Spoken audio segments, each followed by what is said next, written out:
welcome, ladies and gentlemen, boys and girls out there in estate agency land, for your next ICG webinar. And today we're going to be talking about how to speed up the listings process so properties for sale or to rent can simply fly off the shelf.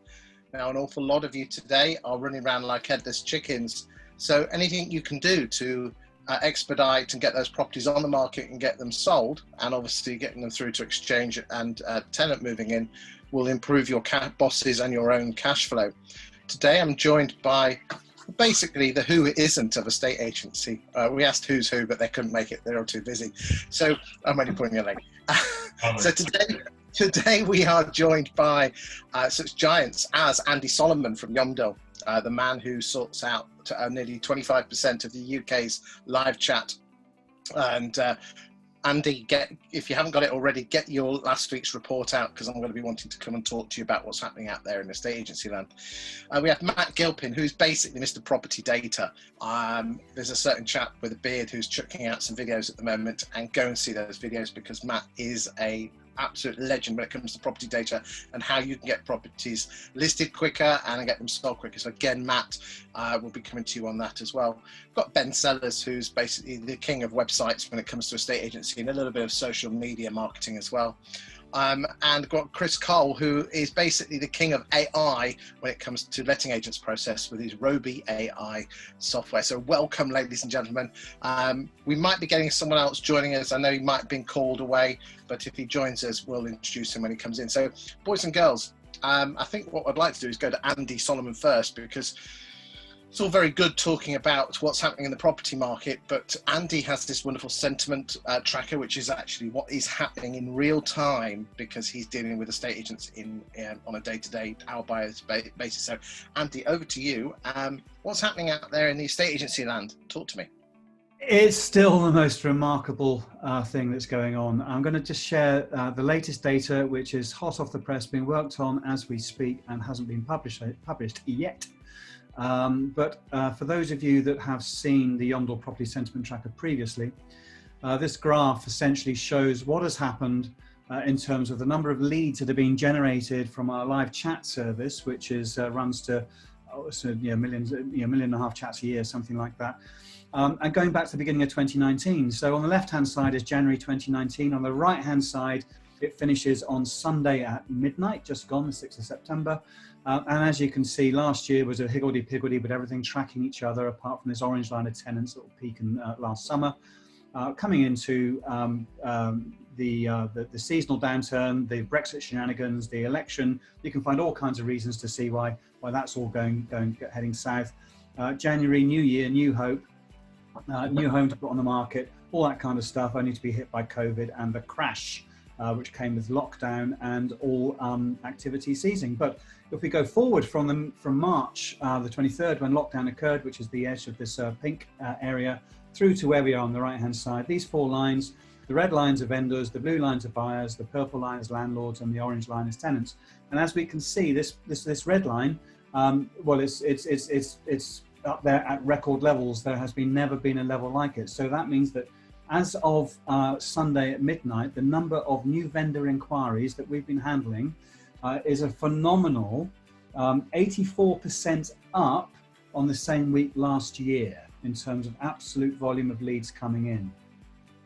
Based on the pre-COVID 62-week average, which runs from lockdown all the way back to January 2019, it is also 79% above that average mark. Buyers, I mean, some of these lines are sort of heading down a bit, but buyers finished the week 55% up on the same week last year. Landlords are flat and tenants are flat, but those are both 30% or so, give or take, above. So this level of activity has never, well, we've never seen it in 6.5 years of running Yomdo, working with estate agents. It's really phenomenal, Chris. Before we move on and talk about how agents can actually deal with this data, do you think, is anyone afraid that we're getting a little bit frothy here and it could all go belly up next year? Well, just before we move on, let me just show you what's happening on the estate agent websites, because this also, I think, helps inform the conversation that we're that we're going to have. So it's a similar graph, but essentially what this is showing, the blue line is showing unique visitors to estate agent websites. Same pattern, same period. The red line is the volume of live chats that we've been handling, and the purple line is the volume of leads that we've been creating or generating. So these are both dipped a little bit in the last week. But this blue line is really fascinating because when lockdown hit, traffic to own branded estate agency websites fell to 50% below the average level. But very, very quickly, we were delivering more leads and more chats from that much smaller traffic pool. As lockdown has eased, as the market has sprung back into life, and ferocious life, really, the volume of people visiting estate agency owned branded websites is 30% or so above the average level. Now, that's also being seen on the portals and also being seen in other sectors. The shift in consumer behavior to online. People are looking to engage online as a first port of call. So not only are they coming online, but they're also engaging online in volumes that we've never seen before. So the proportion of people engaging in live chat, for example, has pretty much doubled in the last 4 or 5 months. And this is why you've got this widened gap and now this new normal. They are narrowing a little bit. We don't know what's going to happen, but the chances are that website traffic and also digital engagement is here to stay. So as businesses, you need to be thinking very, very carefully about this. I'll stop that there. Well, before we talk about whether the market's going to get a bit get too frothy, do you think that this is another nail in the coffin for high street estate agency? I'm not getting at high street estate agency here, and that being on the high street does have its advantages, but if you're saying that there's more engagement online and using websites, and you know, I went to the Grantham train station yesterday, and the car park was like 28 days later. It was just like, and normally you can't get in it. Do you think that there's with people staying at home more, that the high street's not where it's at? Let's have some thoughts. I've always said, and my opinion on this hasn't changed over the years. I've always said it's not actually about whether you're located in the high street or whether you're located in a back bedroom. It's all about service and it's all about values. And those businesses that are able to differentiate themselves are those that offer a superb customer experience. Now, it may well be that a shop and a visual identity within their community is something which is part of that value proposition in order to get in front of people. But at the end of the day, the recognition has to be that your customers are not differentiating between a high street and between an online or a hybrid. They're differentiating based on service and what they need. And I'll just give a little, I actually have 3 estate agents trying to value my house recently. The third one that came, after an hour and a half, he sat down and he gave an indicative valuation and said, and I said to him, well, that's only a few £1,000s more than we paid for it 15 years ago. I said, didn't you look it up? He said, no, I didn't. You know, and so it's all about quality of service and perception. Didn't go to Matt and Sprift, obviously. No, obviously not. Well, you paid too much for it. Yeah. So it's just one final thing, and I'll put a zip on it. But with the high street model, and for all businesses, it's about rationalization of cost. It's about being efficient in your operations. It's about focusing in on the things that are most important to you, which are the service that you're able to provide to your customers, making sure you understand that it's about the customer, it's not about you. And then looking at how you use your partners to rein in your cost base to deliver the most efficient, high-performing, professional, and friendly business that you can.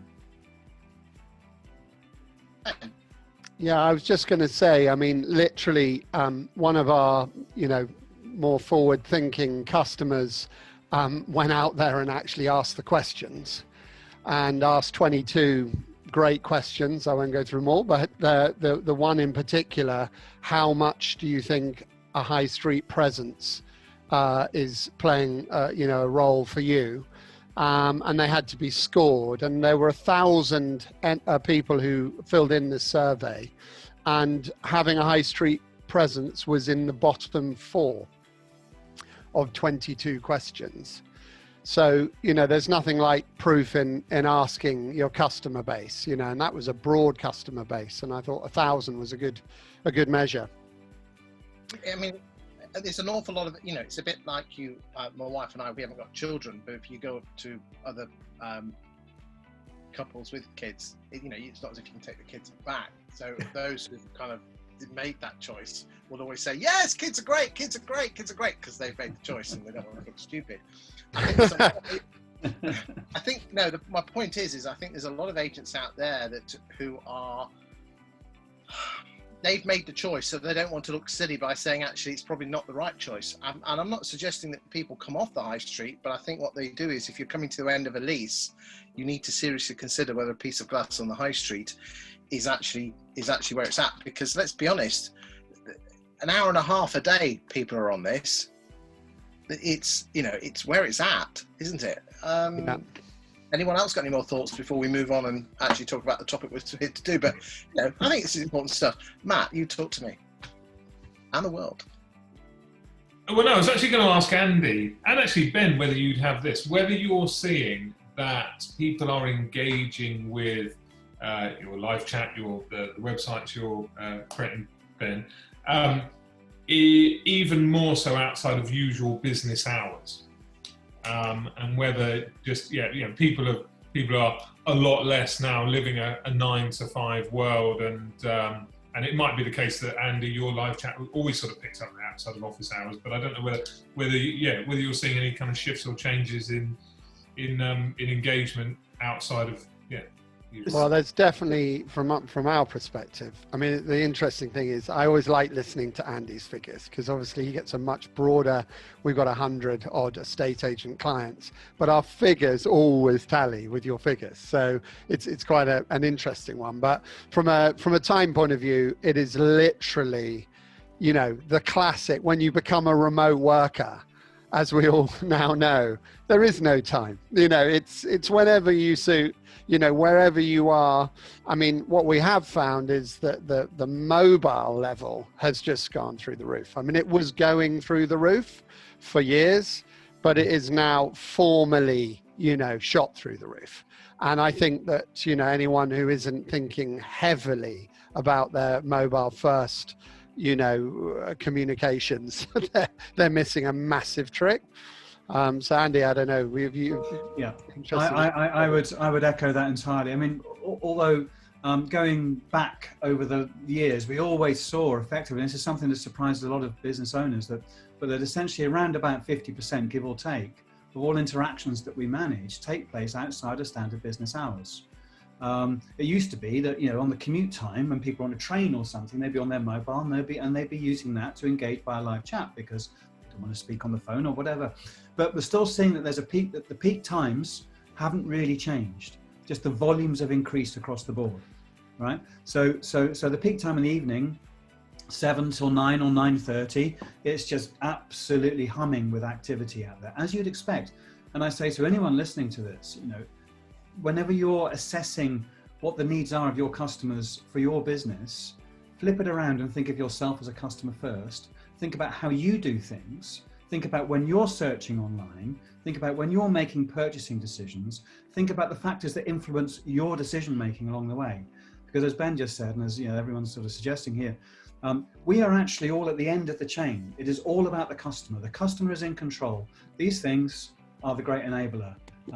They present choice, but they also offer distraction. So as a business, you need to be able to be there at the time that suits them via the device of their choosing and via the channel of their choosing. And it's never a case of one or the other. It's a blend. Live chat on one side, making sure your phone lines are operational, making sure you've got the right forms, and all the other ways that people can actually make contact with you. Make it as easy as you possibly can for them, and they will then choose one of them when it's right. I think that I'm making a sweeping statement here that sometimes the estate agency profession tries and does things to suit itself and not the customer. And I know everyone will shout at me saying, yes, we're customer focused, but sometimes it's easy to say, but their acts are different. What's anyone's thoughts on that? I've got loads of thoughts, so I can let someone else say something. But Go for it. Go on, Chris. What does the AI tell us? I think from what you've just said, we would completely agree with the trend there. Like, we've had clients who would typically use the likes of email, and we have seen literally a handful of clients come to us and say, look, we want to change this. We want to be able to have communications dynamically by text message, and You know, we want to also be able to allow people to, for example, sign documents on their phone much more easily than they would do, you know, traditionally, for sure. So I completely agree with the comments you guys said. Good stuff, good stuff. Right, okay, so let's move on and talk about where the market is at the moment. I have a fear that we are building up a lot of froth, and some of us around this will be old enough to remember 1988 when it really did froth up for 5 or 6 months with dual Mirus going, and then it really just went really badly. What could agents be doing to mitigate that now, to ensure that they, you know, whilst they're out in the fields making hay, as Paul Smith would say, they're not planting enough seeds for next year? Talk to me. It's a really fascinating period, because when lockdown hit and all activity stopped and had to stop and had no option but to stop, there was still a need behind the scenes, and that's something that we uncovered with our Yondle property sentiment tracker, that we were already hearing within two weeks of lockdown happening. Tenants were the first in. People needed to do things. Various other factors have also pushed those activity levels now really high. The stamp duty holiday is one thing. Uncertainty maybe about the future is another, so people bring forward plans. And there's a lot of agents out there that are struggling now to deal with the volume that they've got. And they may be looking to chop and choose a little bit. But it's not about thinking about today, it's about thinking about tomorrow, as you sort of alluded to there, Chris. We don't know what's coming down the line. And you need to be making hay, but also you need to be making sure you're not missing those opportunities. You need to be taking every single opportunity that comes your way, because if a person is taking the time to make contact with you, you don't know the value that they may be bringing with them until you've actually made contact or responded to them or started a dialogue or engaged with them in some way. And one of my fears actually is that estate agents, generally speaking, and we know this from various awards and various other things, but estate agents, generally speaking, have a really poor reputation when it comes to handling their leads. You know, they complain on one hand about paying through the nose for Rightmove, but then they don't contact 50% of the leads that they receive. They might well say, well, you know, a load of them are a load of rubbish, but they don't know which half are rubbish. It's like the old marketing adage. You know, I know that 50% of my marketing is working, I just don't know which 50%. I know that 50% of my leads are worthwhile, but I just don't know which 50%. So you have to find ways to continue to engage with people, have those conversations. If you can't manage it all yourself, find people who can help you. Okay, so let us crack on and move on and talk about what we're here to talk about, which is estate agents are running around like headless chickens. You know, we're running at 150% capacity, but we've still got staff members on furlough. That is a separate subject, and God's sake, if you are furloughed and you're not back yet, don't shoot the messenger, but seriously, are you going to come have a job to go back to? Start looking now. If you don't mind me saying, please don't shoot the messenger. But how can we automate the process from marketing to getting the val, going on the val, chasing the val, getting the instruction, taking the photographs? I'm going through it in a linear process. We'll go back to the start and break that all down, all the way through to viewings, offers, and getting the sale away to the conveyancer. I mean, obviously, conveyancers are going to be running around like headless chickens. That is a completely separate topic we could talk for hours on. But let's go back to the start. Ben, you are heavily on marketing. Are estate agents still spending money on marketing, or have they turned it down, thinking, well, it's coming to us anyway, so I don't need to spend any money? Let's talk about the marketing to get the business into the funnel at the top. Well, what I'm delighted to say is that the thing I was banging the drum about for so many years was this digital transformation, which I know is a bit of a hocus word, but it basically means think about what we can do from a digital automated manner. What are your workflows? Where are you, having troubles? Where are you, finding things easy? And actually put and design and create and word and, set up these processes that will just sort the, surface the hot from the not so hot.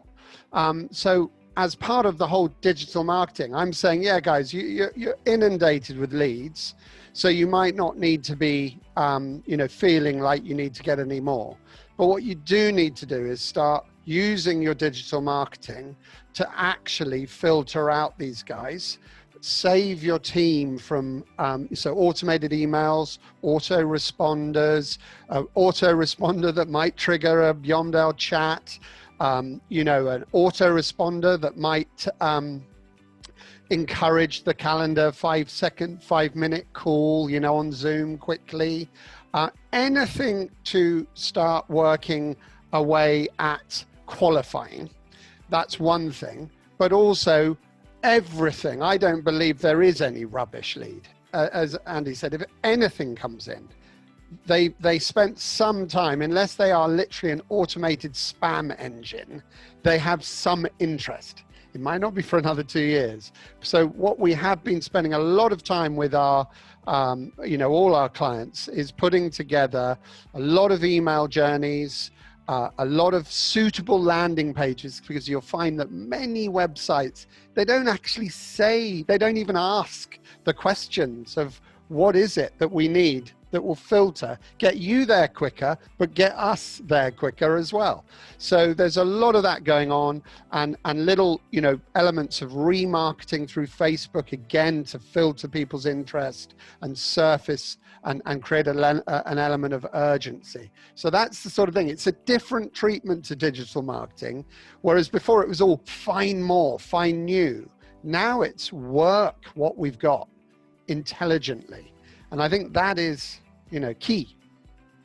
Okay, so let's bring it back to layman's terms here, because you digital marketers, you know, you're in the clouds using great fancy words.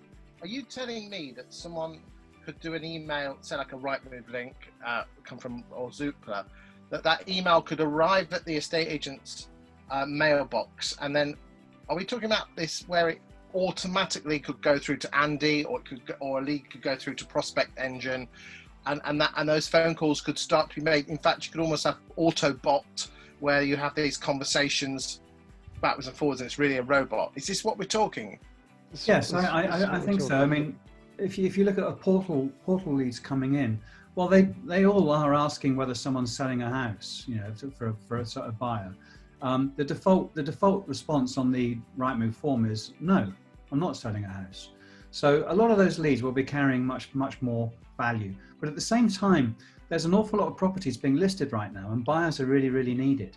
And finding those motivated buyers is also going to be very important. Booking them in for those viewings is going to be very important. Booking them in as quickly as you possibly can, while they're still warm and while they remember which property they've actually inquired about, because often they'll forget. They won't know the name of the agent, they won't know the address of the property. And as Ben said, and as you mentioned, you know, or filtering out and surfacing people's intent and giving them the opportunity and beginning a conversation with them before you've actually spoken with them. You know, if you give them all of these choices, now there are loads of kind of really smart AI solutions out there for doing this kind of thing, conversational forms, all this type of stuff. But for Yomdal, what we do is, you know, we can offer a link that goes inside an auto response. So thank you for your inquiry about 23 Acacia Drive. If you'd like to book a viewing, we're online now. Chat with us here. Boom, click, boom. 15 seconds later, they're talking to someone. We can be booking them in. Not only booking them in for that viewing, if we've got access to the diary, but importantly, finding out what additional value they're actually carrying with them. So if they choose to do that, they're already moving into a smaller category, which is a priority category to be handled. And if they're being booked in, that's saving money and it's saving time for the client as well. Okay, a lot of agents are very precious of their voice. Surely they're going to be afraid that letting some oik in Droitwich or Washington or Aberystwyth talk about their agency. How do agents, you know, this sounds great. The fact you could almost get rid of one of your negotiators and everything goes through a call center, contact center. We're not allowed to call them call centers anymore, are we? I mean, it almost sounds too good to be true, doesn't it? Yes, but you know, we also manage a mystery shopping business, and so we have mystery shopped every single estate and letting agent in the UK at least once, every single one of them. And it's not only that leads don't get followed up, it's that when they do engage, It's how they behave on the phone. It's how they behave in their emails. Whether they actually, they send an email but don't sign off on a name, so they don't personalize the interaction. Someone actually calls them up, or they call someone up and they don't ask them if they're also selling a property, for example. There are so many holes in the process, such an enormous lack of consistency, that actually, if you turn to someone who specializes in doing this kind of stuff, who specializes in booking those appointments in, like Prospect Engine, as you mentioned, for example, then you can actually start to deal with the cream and deal with the stuff that really matters in your business in a structured way. Do you think I'm talking daft, that in essence we could actually, the smart agents could actually outsource their initial contact through a call contact center and just then have fewer negs on the front line to deal with the cream? Everything comes down to that first impression, and you only have one opportunity to make a good first impression. So that good first impression can be measured in a number of different ways. Speed of response is very important. Clarity of messaging and intent and listening, all these kinds of things. So if you've got someone stepping in really, really fast to do that for you, you're already several rungs up the ladder, rather than waiting until the next day or 2 days later, or in some cases, a week later, trying to contact someone when the lead has gone completely cold. I mean, my answer is yes. Isn't it interesting that 50% stat gets rolled out, but most agents don't believe it, saying that's not me? Oh, yeah. But it's a bit like you ask 90% of valuers if they're above average. 90% of valuers will tell you that they're above average or excellent. Yeah, no, that's right. So, I mean, it was Peter Knight said a couple of months ago that you could actually outsource everything for your estate agency, couldn't you? Do you think probably lead handling could be the first step? It's a very brave step, isn't it? Chris, what do you think? And then Ben afterwards. I mean, I think your question before this actually just hit the nail on the head. I think when it comes to automation, people love it. They want it in principle, but when they dive into the details, it actually becomes much more difficult to implement. And I think the problem and the reason for that is because every single agency has a very different kind of approach to the way that they want to use the automation. And we see this day in and day out at Roby when we're building processes, like for example the lead management process, and you really need to decide, okay, how much automation do you want? And often businesses can't decide that, and so they just don't do anything. And I think that's probably one of the fundamental problems that an agents have. And if they can actually crack that, and they can identify, right, okay, even if it is, for example, having multiple processes, one for a certain type of customer, another for a different type of customer, then they're on to a winner. But that's the hard bit. I think the automation and the technology is there. It's just understanding exactly what they want and what will work is the key bit. Would it be fair to say that the type of person that actually is an estate agency boss is probably loves to be in control of the situation and fears that a robot will take over? The last thing we want is Skynet estate agency, isn't it? So T2000 estate agent. Yeah. You can just see it, can't you? I'll be back, and it's a sailboat in the ground. I think it's a massive case of us identifying now what we, the customer, because we're all customers as well, actually really feel that we want. And, as we said at the beginning, I can tell you that one of the number one things on the survey out of the 22 was it's all about customer service and, and knowledge and passion. You can spend a lot more time giving love, if you've just let the automated email or the type form ask the 4 questions simply at 7 to 9 o'clock at night when you're shut anyway. If you don't do it that way, then you're not going to even start to try and call them until 9 o'clock the next morning. You're just wasting time. They would have quite happily. It's that old story, if you don't ask, you never know. So my feeling is just let them book the blooming Calendly appointment or directly into Reapit calendars or Roby calendars or whichever calendar you want, and be ready to actually start talking about the stuff that you don't know and that you didn't ask. So there is technology. Are you telling me, as a very thick, non-illiterate IT person who can't even switch a computer on, estate agent hat on, I'll put my estate agent hat on, there you go. That's the one. Very un-estate agent, but yeah. All right, and there we go. Right, Arthur. Okay. And you're saying to me that every single, right, because let's be honest, surely most of the leads come in from Rightmove and Zoops, don't they? Is that right? Am I correct? Yeah, I think so.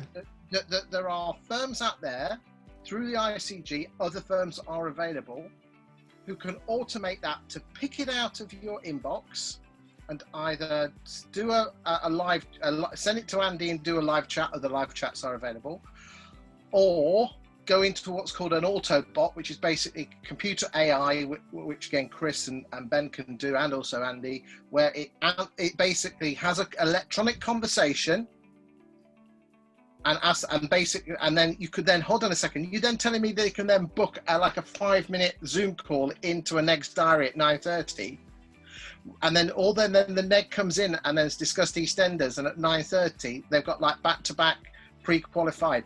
Why didn't anyone tell me about this? This is amazing stuff. Why aren't estate agents picking this up?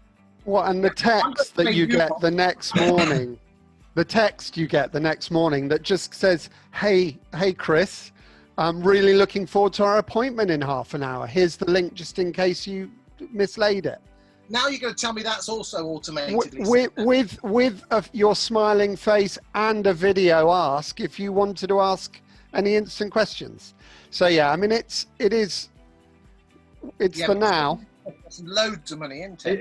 It's I mean, those that know me know that one of my favourite quotes, and it remains one of my favourite quotes from Maya Angelou, which is that people may forget what you said, but they will never forget how you made them feel.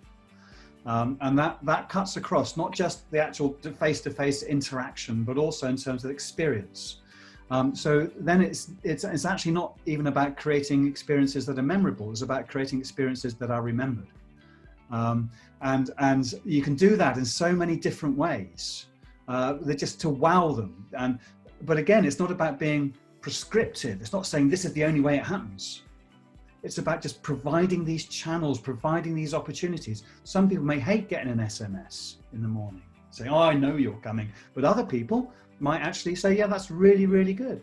Yeah. And just one of these things might also then impact how they perceive and how they then project that elsewhere. So the goodwill carries on beyond that interaction as well. So you can never really do too much. Okay, so so basically what we're saying is automation can sort out our leads coming in and pre-qualify them and have our negs ready to do back-to-back Zoom calls. Well, that's I combination, but yeah. Yeah, or in-person meetings. I mean, Zoom, I love Zoom incredibly, but I also like to see people. So you can hug for longer after COVID, obviously. You can literally hang out, asking questions and getting to know people more because you've got rid of all that mundane, Chris actually taught me about the sort of, there's robotics, isn't there? That where we pre-plan the questions and answers, and I'm sure, Andy, this is a lot of what you do. And then there's the AI that can then learn from actually the patterns of the questions and the answers and the interventions and so on. So it isn't actually rocket science. It's just normal common sense. But everyone's running around like a busy fool, forgetting that if they just put in that extra day or two of effort, they will have months more, in some cases, years more.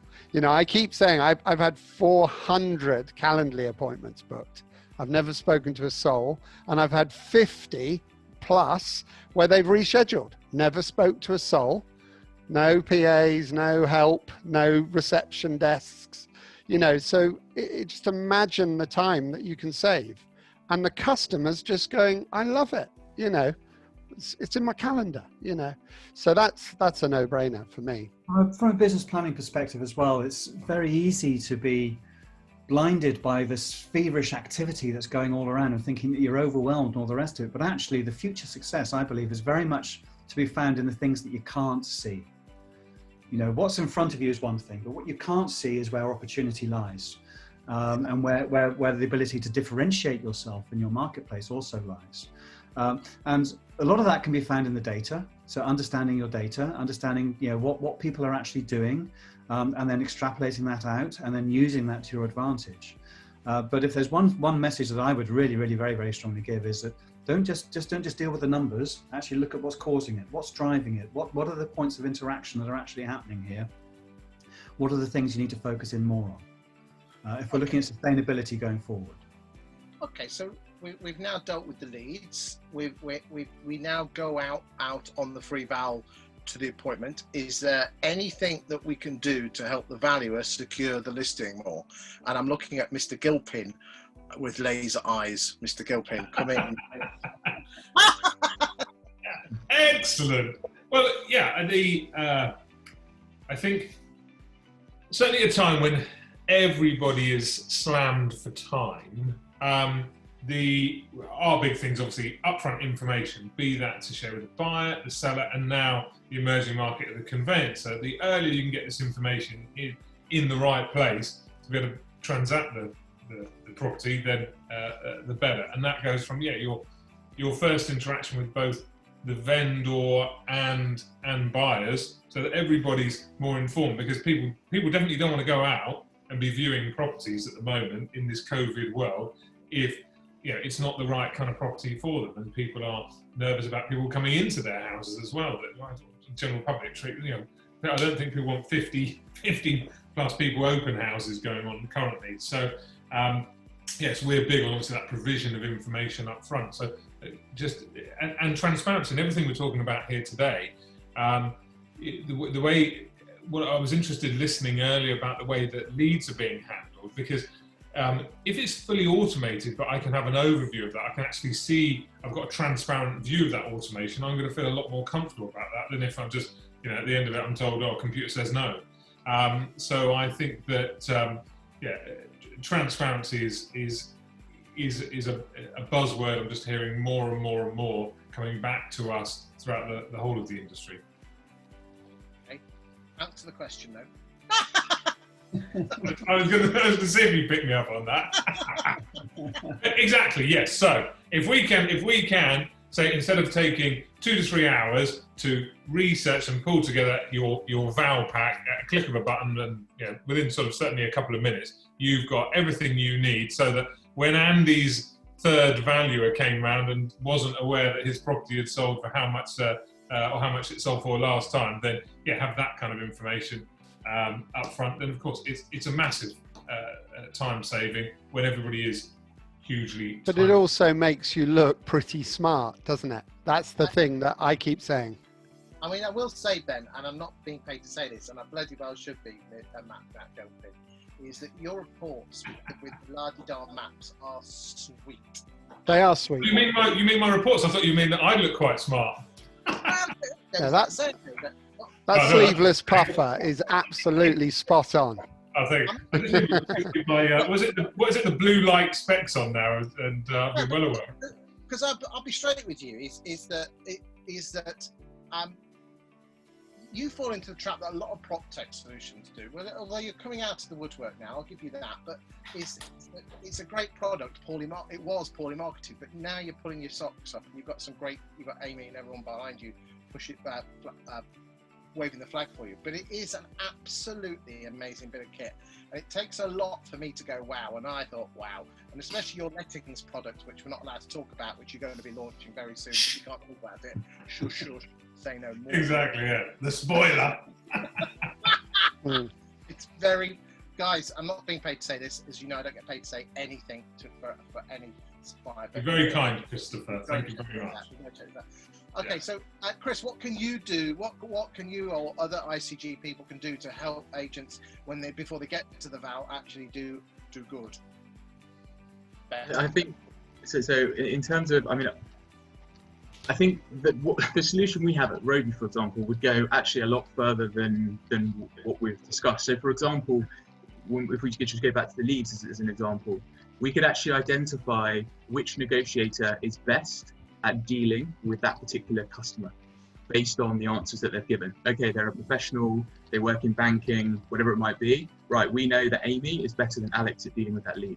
And I think that, and it's a similar thing on the valuation side. So we can identify from the questions we ask in the lead stage to actually decide actually the best negotiator, or the best valuer, or the best salesperson to go and see that person is Chris or James. So these were sort of sites that we would work out which valuer to send to the.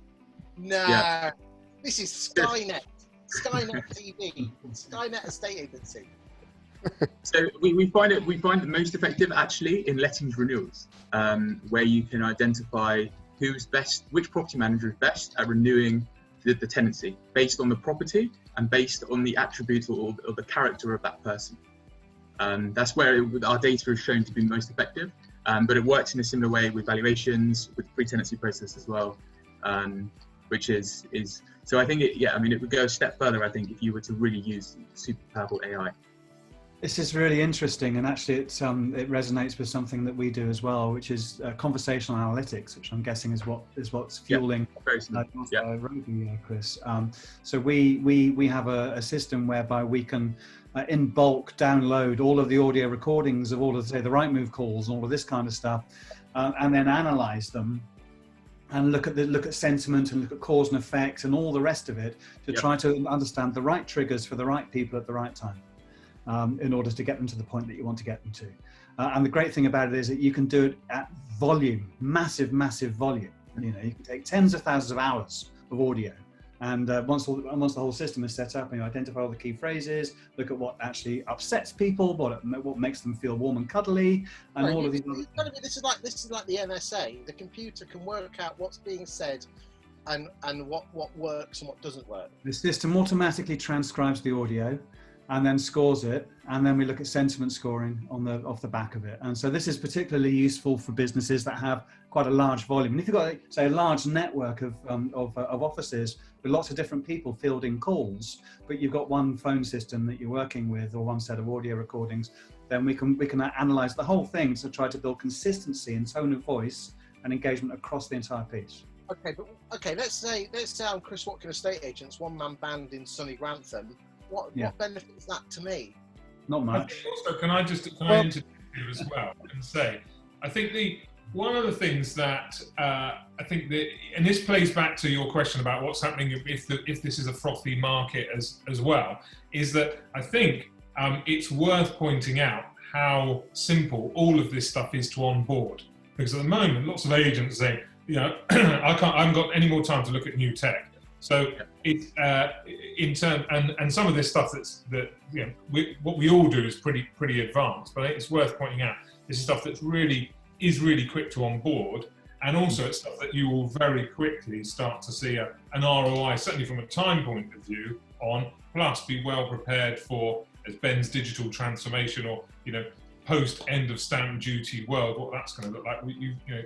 You've got all these systems in place making you a key player in your market, but it's not big, time-consuming onboarding.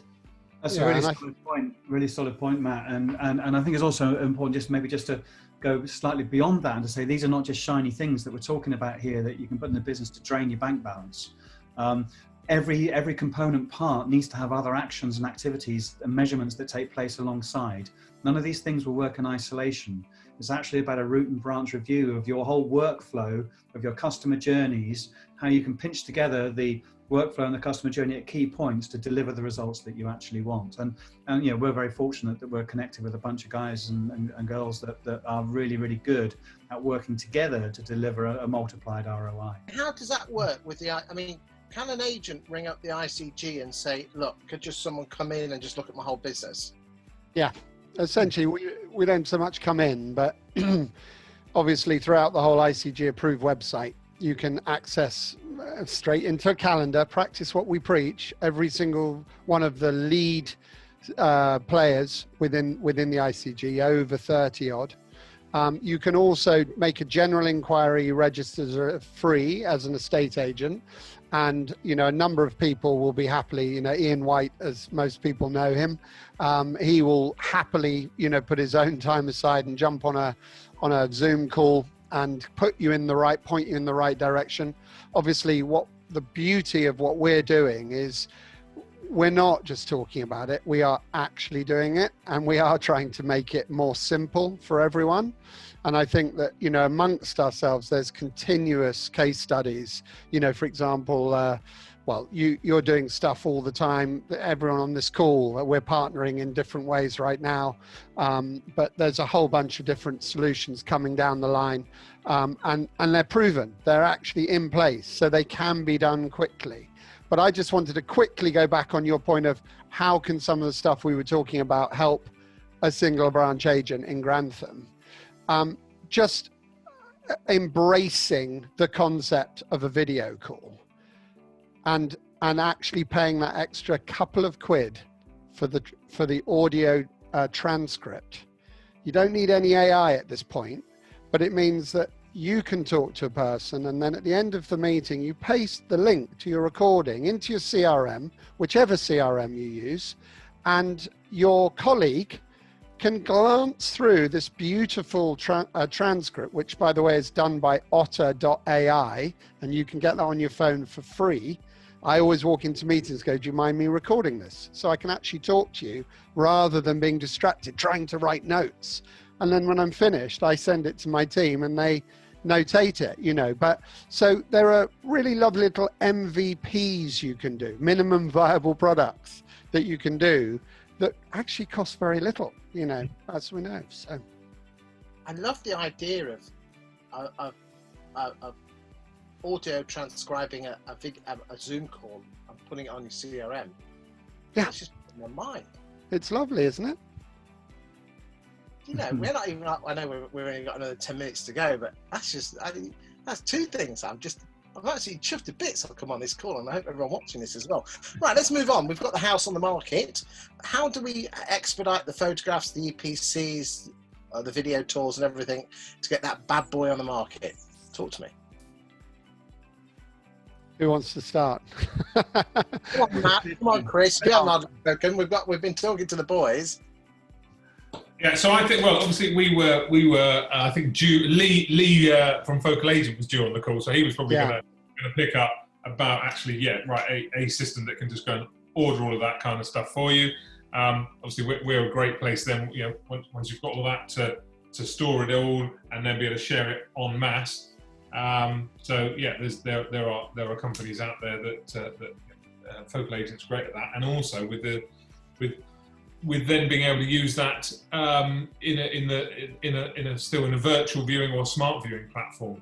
Yeah, I think that's one of the great things about Lee's business, the Focal Agent, is that you're not restricted by the tool you use. So they can pretty well put any form of 360 asset up on their platform to deliver. Whereas, you know, there's certain ones and you've got to go with them and you're locked in their world, or, you know, you go with the others. They'll literally deal with Matterport. They'll deal with something coming straight out of your 360 camera. You can get the $3,000 cameras. You can get the £400 cameras. I always say to people, look, if this is something new, get going with your £400 camera. It's great. But if you suddenly go, hold on, I want 4K images, I want, you know, RICS approved measurements, you know, so you can literally, with that top Matterport level camera, for example, you can actually go in there, you do the whole lot at once. You get your 360, your virtual, your imagery, your video, all done at once.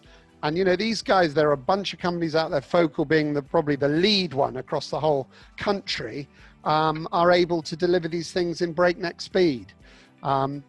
I mean, just whilst I'm... I realised they did 1 in 5 houses that sold last year used Focal Agent. Well, there you go. And that's... they're the Uber of photography and videography. So, you know.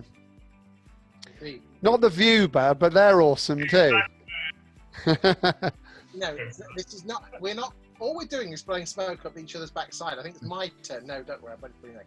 Right, what else can we be doing to get the property up and running a bit quicker, apart from outsourcing our photos, and obviously they'll be doing EPCs. I mean, interesting, when the viewings come over, we talked about using Vuber. I don't know if they are they a member of the ICG? They are, very, very much so, yeah. Founding. Okay. So really, do you think it's wise that we should be outsourcing viewings? I think it's not whether it should be outsourcing viewings, it's about where outsourcing fits into your business, full stop. There's always been a natural reticence to you know, the key objection that at Yondell we will always face, and it's the same for any outsourced partner, I'm sure, is how can I trust you to represent my business in the way that I would represent it myself? And actually, if you hand over to professionals who that's what they do and that's all that they do, the chances are that if they've got a business, they're going to be quite good at it. Yeah. And you can just absolutely get rid of all of the variability and the lack of consistency in your approach, and also save probably a shed load of money along the way, which again comes back into this efficiency drive. Do you really think it saves money outsourcing?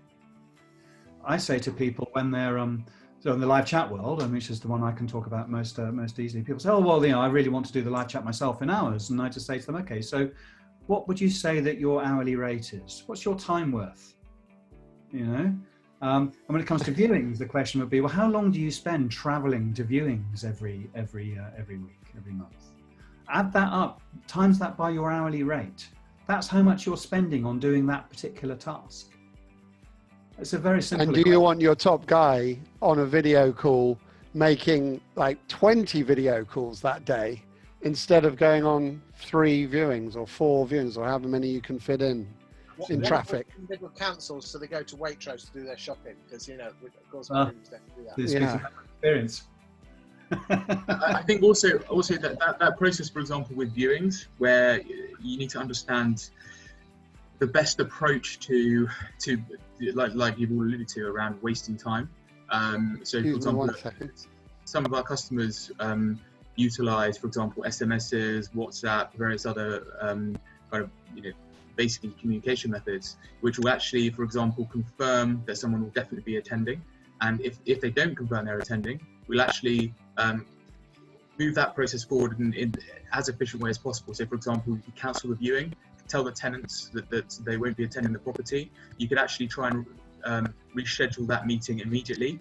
But the idea is you don't want as Ben said, your best guy going out for 2 hours doing something which is a complete waste of his time when no one turns up. So, this is another thing, for example, that we're doing at Roby, where we can actually confirm people will be attending. And if not, we can actually then say, okay, let's try and book them in, or depending on who they are, allocate it to a certain person to deal with that problem. Try and save time. The thing I like about Roby is that it actually works out the cost per task and who's the most efficient at it. Yeah. And again, I'm not being paid to say that. I looked at the website and thought, bloody hell, that's good. Anyway, we're moving into the last elements of this. We're about probably, let's be honest, trying to get them up and ready for conveyances. That's a topic in itself, and we're going to run out of time. So, but again, that goes without saying. So let us go around and ask everyone their top tip for a stupidly frothy market, and what agents should be doing that they could do today to make themselves different. So I'm going to start with Matt Gilpin.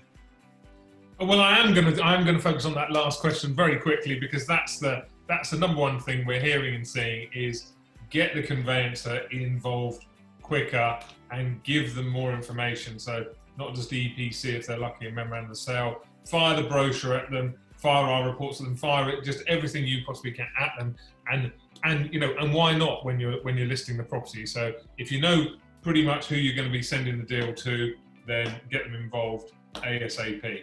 Because you lot have got that new thing with the service charge and the lease, which I thought was amazing as well. So again, a big shout out for the Spriff there.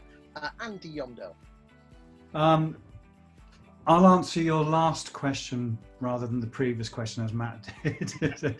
my one piece of advice to agents today, and I'm not the only one saying this in this particular market, but right now, all business owners have had the opportunity over the last few months, and if they haven't done this, they've really missed the boat, to reassess everything they do, all of their processes, measure their effectiveness, look to drive efficiency, take fat out of the business where they can, drive cost benefits into the business, look to be able to then move and invest in new technologies and things to deal with changing consumer behavior. So the one thing I would say to people is look for your outsourced partners, look for people who are experts in their field, who can sort of ease the burden for them internally in their businesses and drive greater efficiency and ultimately drive more profit through to the bottom line. Chris. Yeah, I would say unquestionably look after those leads. I mean, this is an unprecedented time, and you know, whether you utilize technology or whether you want to continue to operate the way you are, I think that it's never going to be like this again, or certainly not for a very long time. And you know, this is your time to shine, and this is your time to basically be in a position where you know you can have those customers, hold them close, and make sure as you go forward that you can re-engage them and keep the business and the leads and the performance of where you are in the future. I think is probably the key thing. It's exceptional. Thank you, Chris. And over to Ben Sellers, Mr. Website and Digital Marketing himself. Talk to me, Ben. Well, I would say give up on believing that things are going to go back to how they used to be. Literally bin all of that, because, you know, as you said, you only need to drive past the stations. You know, it's completely empty. I do not believe everyone that I'm speaking to, they are already changing. And the reason they're changing is that the smart ones have learnt that embracing this new way of operating, because it actually is working, and in many cases much better, giving you much more time. So put in your automations, plan them, really think, what do they mean, these guys? Can I do it? Plan your automations, put in the virtual hours up front. Just don't kid yourself that going to shake someone's hand in person is better than meeting them like this in front. And then really put in all your efforts in actually going to show your love in person with people who have really committed to working with your business and making you profitable. So there you go. Thank you very much, boys and girls, for watching this webinar. I'd like to thank everyone on this webinar who's kindly given their time away. I'd also like to thank the amazing Diana for being in the background, sorting us all out, and making sure we're on the straight and narrow. In a couple of weeks' time, we'll have another ICG webinar, but we're going to do it in a different format, more bite-sized pieces, more friendly on your time. So I'd like to thank everyone for watching, everyone on the call, and thank you for your time today. Thanks, everyone. Thank Bye-bye. you. Bye-bye. Bye-bye.